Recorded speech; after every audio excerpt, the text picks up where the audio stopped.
Forest clearance नहीं मिलने की वजह से राज्य की कई बड़ी योजनाएं सालों से लटकी पड़ी हैं। माइनिंग के अलावे ऊर्जा क्षेत्र की बात कर लीजिए, रोड या फिर बिल्डिंग विभाग, ये तमाम योजनाएं लंबित हैं और अब शुरू होने से न सिर्फ बड़े पैमाने पर रोजगार के सृजन पैदा होंगे बल्कि राज्य के विकास में भी रफ्तार आएगी।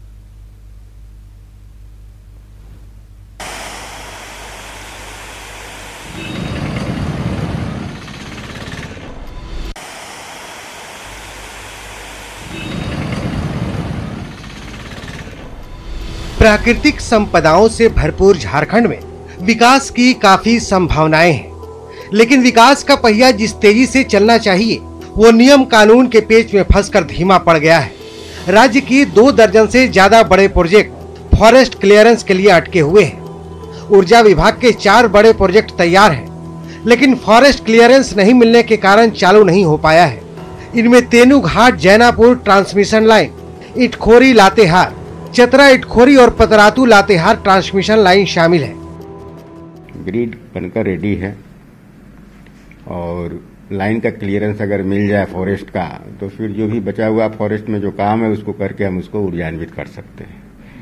इसमें इम्पोर्टेंट जो है हमारा एक लीलो लाइन है जो कि तेनूघाट गोविंदपुर से लीलो होगा, वो जैनामोर में जुटेगा। तो वो लाइन का क्लियरेंस होने से जैनामोर को हम चालू कर सकते हैं, तो बोकारो एरिया को उससे पावर दिया जा सकता है।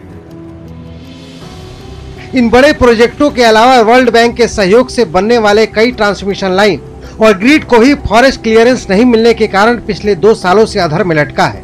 माइंस विभाग के भी कमोवेश यही स्थिति है।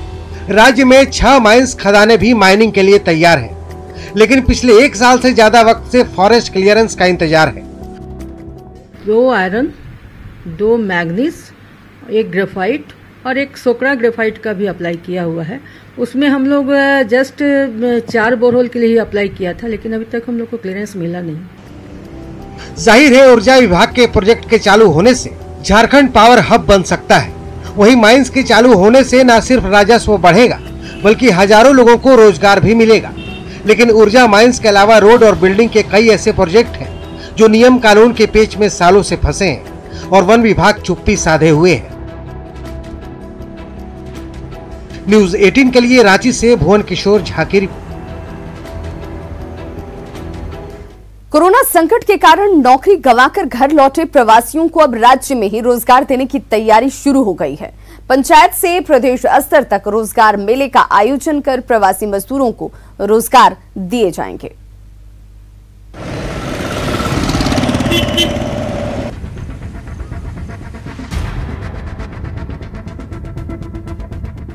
कोरोना संकट के दौरान करीब 7 लाख प्रवासी मजदूर झारखंड लौटे हैं, जिनमें से 60% अकुशल मजदूर हैं। ऐसे में प्रवासी मजदूरों को रोजगार देना राज्य सरकार के लिए बड़ी चुनौती है।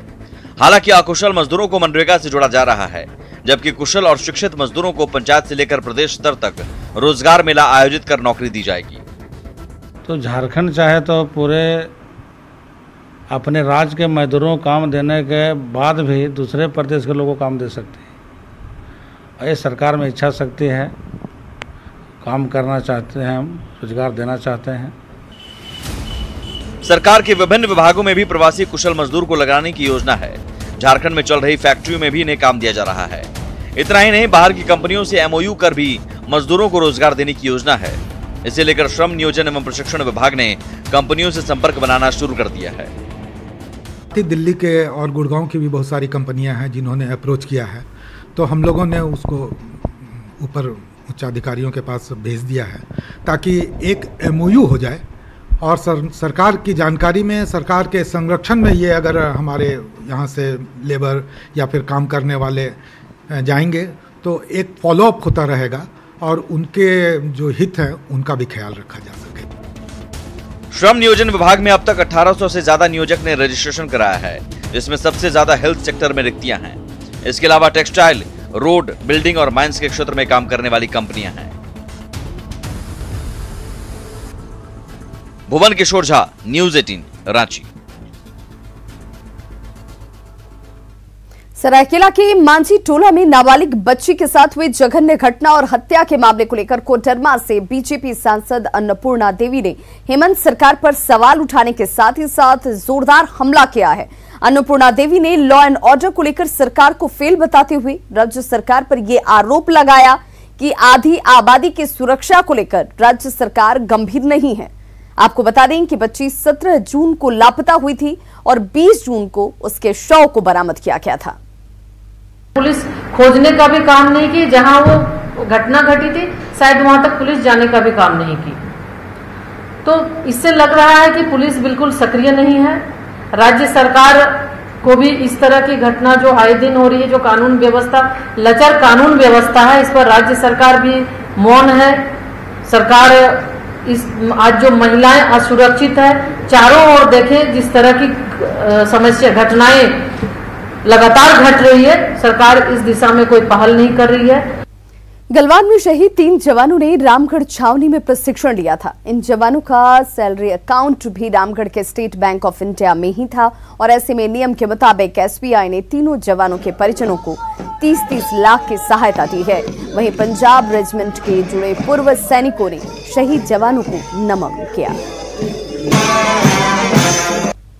स्टेट बैंक में इनका सैलरी अकाउंट था और जिन जवानों का भी भारतीय स्टेट बैंक में सैलरी अकाउंट होता है उनको शहादत पे भारतीय स्टेट बैंक की तरफ से 30 लाख रुपए की राशि उनके परिवार को सहायता पूर्वक दी जाती है बीमा के अंतर्गत। तो इसी सूचना मिलने के बाद ये तीनों शहीद जवानों की मां के खाते में 30-30 लाख रुपए भारतीय स्टेट बैंक के द्वारा देश का सबसे पुराना रेजिमेंट पंजाब रेजिमेंटल सेंटर एक बार फिर चर्चा का विषय बना हुआ है।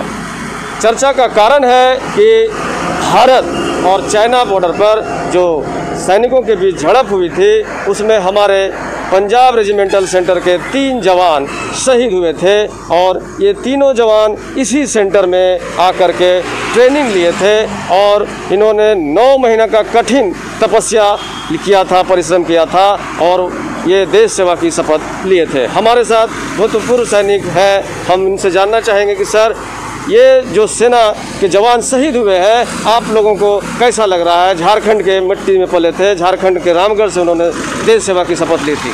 सर्वप्रथम मैं तो एक कर्नल और 19 जवान जो शहीद हुए लद्दाख के चाइना बॉर्डर पर उनको श्रद्धांजलि अर्पित करता हूं और उन्हें सैल्यूट करता हूं। साथ ही उसी 20 जवानों में 3 जवान जो है यह इतनी पुरानी और बहादुरी पाई हुई पंजाब रेजिमेंट के 3 जवान थे और तीनों जवानों को भी मैं बहुत बहुत श्रद्धा सुमन अर्पित करता हूं। साथ ही झारखंड की माटी में उन्होंने 9 महीने ट्रेनिंग किया था और यहीं से वो कसम खा के गए थे कि इस देश के लिए मैं अपने आप को कुर्बान कर दूंगा, चाहे मेरी जान भी देनी पड़ेगी तो मैं दूंगा। उन्हें मैं दोबारा सैल्यूट करता हूँ। हमें बहुत ही गौरव की अनुभूति हो रही है कि रामगढ़ झारखंड की इस माटी में हमने जन्म लिया, जहां पर पूरे रेजिमेंट इंडियन आर्मी का most decorated regiment Sikh regiment और पंजाब रेजिमेंट सेंटर का ट्रेनिंग सेंटर है, जहां पर जवानों को तराश कर फौलाद बनाने का कार्य किया जाता है। इस माटी को हम नमन करते हैं जहां से 3 जवान ट्रेंड होकर मातृभूमि के लिए अपना सर्वोच्च न्यौछावर किया। इसके अलावा झारखंड के नौजवानों ने भी अपनी शहादत दी है, उन सभी को हम नमन करते हैं। जयंत कुमार, न्यूज़ 18 रामगढ़। राज्य में प्रदेश कांग्रेस की ओर से शहीदों का सलाम कार्यक्रम आयोजित किया गया शहीदों के लिए और कार्यक्रम के तहत प्रदेश कांग्रेस के कई नेताओं ने मोरहाबादी मैदान में गांधी प्रतिमा के सामने 1 घंटे का मौन रखकर गलवान घाटी में शहीद हुए जवानों को श्रद्धांजलि अर्पित की। हम लोग शहीदों को सलाम करने आए हैं, शहीदों को सलाम किया, भावभीनी श्रद्धांजलि अर्पित किया उनको और उनकी शहादत देश बराबर याद करेगा। संथाल परगना प्रमंडल में बढ़ रहे साइबर अपराध पर काबू पाने के लिए सरकार ने दुमका में खोले गए साइबर थाना को नोटिफाइड नहीं किया है, जबकि 3 साल से यहां पर डीएसपी कार्यरत हैं और बावजूद इसके थाने के नोटिफाइड को लेकर के इंतजार अभी भी बाकी है। दरअसल देवघर और जामताड़ा में साइबर थाना खोलने के बाद सरकार ने देवघर और जामताड़ा साइबर थाने को नोटिफाइड कर दिया, पर दुमका साइबर थाने को नहीं किया गया, जिससे यहां केस का त्वरित अनुसंधान नहीं हो पा रहा। यहां आज भी साइबर अपराध की FIR संबंधित थाने में ही लिखाई जाती है, जबकि 2016 से अब तक दुमका जिले में साइबर अपराध के 66 मामले दर्ज हुए हैं। गया है चिट्ठी यहाँ के नोटिफाई करने के लिए साइबर थाने को, तो हमको लगता है जल्दी हो जाएगा, प्रयास जारी। नोटिफाइड नहीं होने से क्या परेशानी हो रही है केस के अनुसंधान में? केस के अनुसंधान में ऐसा कोई परेशानी नहीं हो रही है, लेकिन अगर नोटिफाइड हो जाएंगे तो यहाँ पे मैन पावर्स आ जाएंगे, जिसके कारण ये इंडिविजुअल अपना वर्क करने लगेगा बाकी थानों की तरह से। अभी भी वर्क हो रहा है।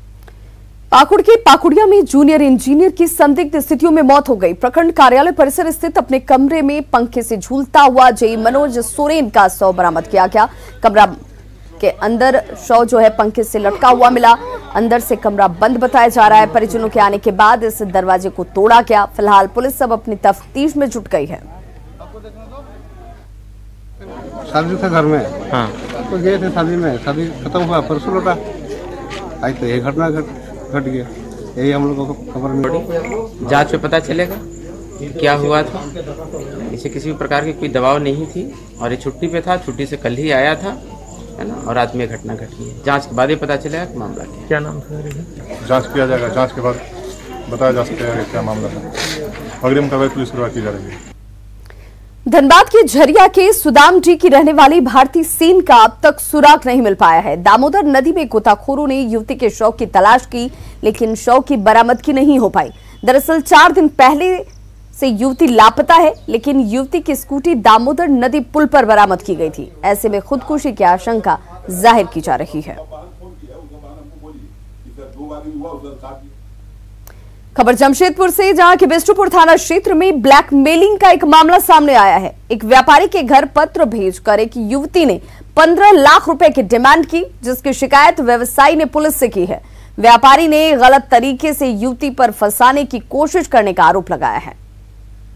भेजी पेन ड्राइव में, वो लड़की अपना ही आवाज में बोली है कि हमको पैसा दे दो, आपस में समझौता कर लो, नहीं तो फिर हम, मेरा पास फोटो है, तुम हम पेश करेंगे। तो हम डरा वरा नहीं, हम सीधा आके थाना में केस किया कि लड़की को पकड़िए, जो होगा हम देखेंगे। गुमला के शास्त्री नगर में दिल्ली से आई एक युवती की लापरवाही से परिवार के 4 और सदस्य भी कोरोना पॉजिटिव हो गए, जिसके बाद प्रशासन ने इलाके को सील कर दिया है। जायजा लिया संवाददाता सुशील कुमार सिंह ने। मौजूद हैं गुमला के शास्त्री नगर में। आप देख सकते हैं कि ये इलाका पूरी तरह सील कर लिया गया है। सील इसलिए किया गया है कि विगत दिनों यहाँ पर दिल्ली से एक लड़की आई थी, जिसमें जो घर में ही थी उसके द्वारा लापरवाही बरता गया था, पूरे परिवार द्वारा लापरवाही बरता गया था, जिसके बाद उस लड़की को सबसे पहले कोरोना पॉजिटिव निकला, फिर उसके माँ को कोरोना पॉजिटिव निकला, और उसके बाद उस घर के जो उसके पिता थे, उसकी बहन थी और उसकी दादी थी, उनको भी कोरोना पॉजिटिव निकल गया। उसके बाद इस इलाके को कंटेनमेंट जोन घोषित करते हुए प्रशासन ने सील कर दिया है।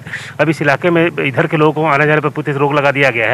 ऐसे में स्पष्ट है कि एक लड़की की लापरवाही कारण, जो लड़की दिल्ली से आई थी, रेड जोन से आई थी, उसकी एक लापरवाही कारण इस परिवार के 5 लोग कोरोना पॉजिटिव हो गए हैं। अब साथ ही साथ प्रशासन उन तमाम लोगों का सैंपल भेजा है जो लोग उसके क्लोज कॉन्टेक्ट में आए थे। ऐसे में स्पष्ट है कि एक लड़की की लापरवाही कारण पूरे मोहल्ले को कहीं ना कहीं परेशानी झेलनी पड़ी और अब प्रशासन की ओर से इलाके को सील कर दिया गया। ये आई थी दिल्ली से माँ बेटी अपना, उसके बाद वो लोग यहाँ सब तरफ घूम गई। इन लोगों को चला जाना चाहिए था, अपने क्वारंटाइन में गई नहीं, इससे उसके पूरे परिवार को हो गया, जिसमें उसको 5 आदमी को हो गया उनके घर में। पहला ये मामला है जहां पर एक बाहर से आई लड़की के कारण उस परिवार के अन्य 4 लोगों को भी कोरोना पॉजिटिव का मामला सामने आया है। ऐसे में प्रशासन की ओर से की गई इस तरह से कार्रवाई के बाद कहीं ना कहीं मोहल्ले वाले को परेशानी हो रही है, लेकिन सभी लोग कहीं ना कहीं उस लड़की की लापरवाही कर मोहल्ला को इस तरह की परेशानी की बात कर रहे हैं। तो प्रशासन द्वारा इस कार्रवाई किए जाने के बाद कहीं ना कहीं जो कोरोना के प्रभाव को है या उसके संक्रमण पर रोक लग पाएगा।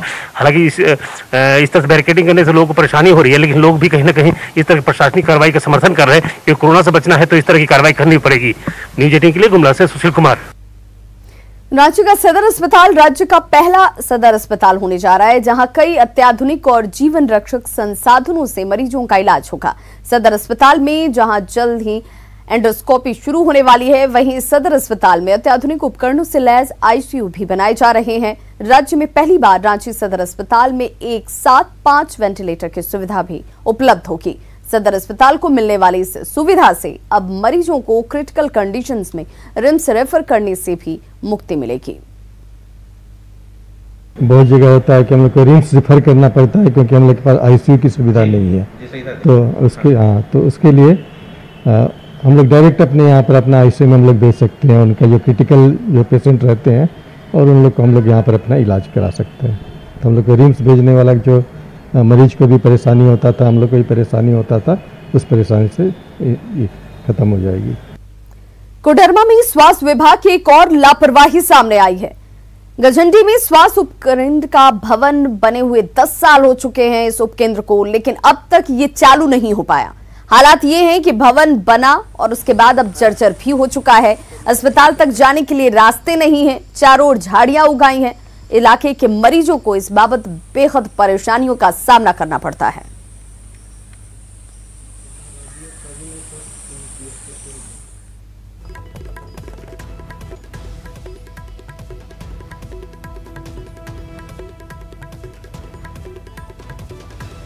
बिल्डिंग है, हमको रहने के लिए बोला गया था, लेकिन यहाँ पहुँच रास्ता नहीं है, ना दरवाजा ना खिड़की, कुछ नहीं है।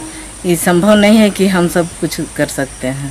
बिल्डिंग अभी इतना दिन हो गया जिसमें कोई नहीं रहेगा तो टूटने के कगार पर आ ही जाता है, वो तो देखना पड़ेगा। तबीयत बिगड़ती है तो सदर आता है, काहे कि वहाँ रास्ता ही नहीं है, लोग जाएगा कैसे। स्टाफ रहती है, एक स्टाफ वहाँ रहती है, कोविड में अभी ड्यूटी पड़ा हुआ है।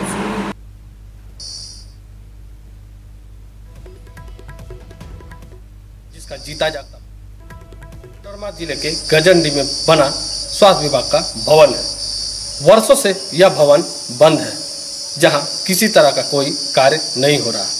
हालांकि पुराने भवन में कार्य तो चल रहा है, लेकिन सरकार जिस मकसद से इस भवन का निर्माण करवाई थी वह पूरा होता नहीं दिख रहा। ऐसे में जरूरत है सरकार और समाज को जागरूक होने की, जिससे कि इस भवन का लक्ष्य पूरा हो सके।